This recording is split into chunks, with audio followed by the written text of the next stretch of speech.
اور لوگ آج حالات سے پریشان ہیں، اور اللہ نے دنیا کے کسی سبب میں یہ طاقت نہیں رکھی کہ وہ حالات کو بناوے، مال ہو، ملک ہو، عہدہ ہو، زمین ہو، ہتھیار ہو، کوئی سبب دنیا کا ایسا نہیں ہے جو حالات بناوے۔ اللہ نے حالات کو اپنے قبضے میں رکھا، اسباب بندوں کو دیے ہیں کہ دوا بیچنے والوں کو دی، دوا جاننے والوں کو دی، اور شفا اپنے ہاتھ میں رکھی ہے، یہ شفا اللہ دے گا۔ کوئی مریض توحفہ ہوا یشفی، کہ میرا خدا وہ ہے کہ جب میں بیمار ہو جاؤں وہ مجھے شفا وہ دے۔ دوائیں ہمارے قبضے میں ہیں، علاج کے اسباب ہمارے قبضے میں ہیں، ساری مشینیں ہمارے قبضے میں ہیں، اور شفا کون دے گا؟ یہ شفا اللہ دے گا۔ کہ حالات کو اللہ نے اپنے قبضے میں رکھا ہے اور اسباب کو بندوں کو دیا، اس لیے اسباب سے وہ ہوگا جو اللہ چاہے گا، وہ نہیں ہوگا جو بندہ چاہے گا۔ دنیا کی تمام چیزوں کو اللہ نے مسخر کیا ہے، پابند کر دیا ہے۔ سورج کو پابند کیا، چاند کو پابند کیا، ہوا کو پابند کیا، سب پابند ہے۔ جانور پابند ہو جاتا ہے آپ کا، آپ سواری پر سوار ہوتے ہیں تو دعا پڑھتے ہیں، سبحان الذی سخر لنا ھذا وما كنا له مقرنین،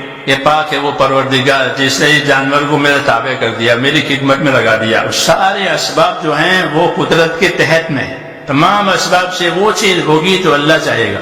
اس لیے ہمارے حالات ہمارے اسباب سے بننے والے نہیں ہیں، یہ طے ہے کہ اللہ نے حالات کو اپنے قبضے میں رکھا ہے، اور حالات کی موافقت ان لوگوں کے لیے ہوگی کہ جن کی زندگیوں میں اللہ کی اطاعت اور تابعداری آ گئی۔ علماء نے لکھا ہے کہ دوا بھی جو اثر کرتی ہے وہ حکم سے کرتی ہے۔ فرشتہ ہوتا ہے وہ دوا کو درد کی جگہ پر پہنچاتا ہے تو درد دور ہو جاتا ہے، اور منظور نہیں ہوتا تو کہ منظور نہیں ہوتا تو وہ فرشتہ دوا کو درد کی جگہ پر پہنچنے ہی نہیں دیتا، تو دوا اثر نہیں کرتے، کیوں کہ اس کو روکا گیا ہے۔ مال میں یہ طاقت نہیں رہتی کہ مال حاجت پوری کرے اور مال راحت دے، بلکہ اللہ چاہے گا تو ہوگا، نہیں تو نہیں ہوگا۔ کہ مال مصیبت ہو گیا، کہ مال کو ظالموں نے دیکھ لیا اور ظالم اس کے پیچھے ہو گئے پورا دنیا میں، یہ اللہ بتاتے ہیں کہ جتنے غلط یقین جمیں گے اسباب کے اعتبار سے، اللہ کی قدرت اس کی کاٹ کریں گے۔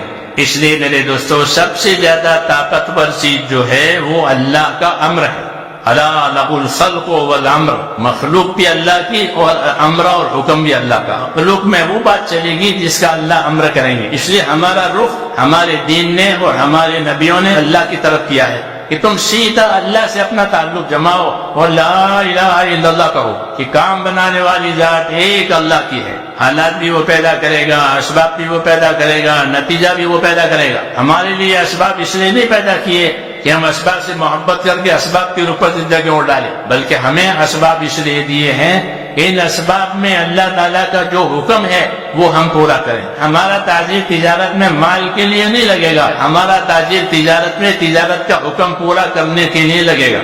اس لیے حضور صلی اللہ علیہ وسلم نے تجارت کے فضائل بیان کیے، تجارت کے مسائل بیان کیے، مزدوری کے فضائل بیان کیے، مزدوری کے مسائل بیان کیے کہ اگر اس میں اللہ کے حکموں کی رعایت کے ساتھ یہ داخل ہوا تو اس کی زمینداری، اس کی مالداری، اس کی عہدیداری سب عبادت بن جائے گی۔ اس لیے میرے دوستو، اللہ تعالیٰ نے ہم کو اسباب بطور امتحان کے دیے ہیں، اس میں رکھ کر کے اللہ تعالیٰ یہ دیکھیں گے کہ آپ کیسے چلتے ہیں۔